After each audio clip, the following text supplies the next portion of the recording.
10 ఏళ్ల క్రితం అమరావతి రాజధాని నిర్మాణానికి పునాదిరాయి వేశారని గుర్తు చేశారు సిపిఐ జాతీయ ప్రధాన కార్యదర్శి నారాయణ.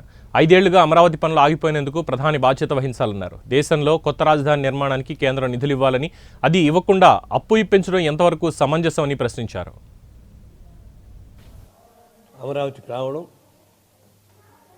దాన్ని చేసి పెట్టిన కాపురాన్ని చూసిపోవడానికి వచ్చాడు. 10 ఏళ్ల క్రితం వచ్చి పునాదిరాయి వేశాడు. 10 ఏళ్ళగా అది శ్మశాన వాటిగా మారిపోయింది. మరి 10 ఏళ్ళగా ఆయన ప్రైమ్ మినిస్టర్గానే ఉన్నాడు. మరి 5 ఏళ్ల పాటు చంద్రబాబు నాయుడు ఉన్నాడు. ఆ తర్వాత మన జగన్మోహన్ రెడ్డి వచ్చాడు.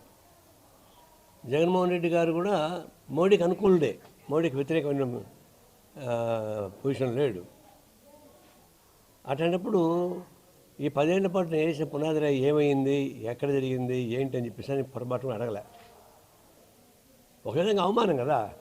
తన చేతిలో పునాదిరాయి వేసిన తర్వాత అది ఆ విధంగా మట్టి కొట్టుకుపోతుంటే అడగాల్సిన బాధ్యత ఎవరికైనా ఉంటుంది. మేము కూడా ఎక్కడ పోయి పార్టీ ఆఫీస్ ఫౌండేషన్ వేస్తే నెక్స్ట్ మీరు అడుగుతాం ఏమైందని. అడగలే, పోనీ అడగలేదు.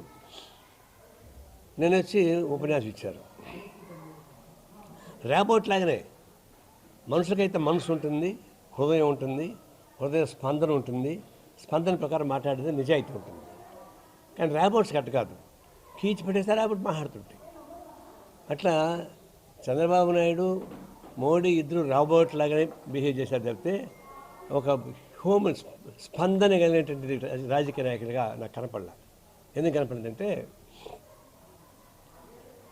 ఆ 10 ఏళ్ళు కానీ జరిగి ఉంటే ఈ పాటికి సుందరవందనంగా ఉండేది, క్యాపిటల్ బ్రహ్మాండంగా ఉండేది. పోయింది. ఇప్పుడు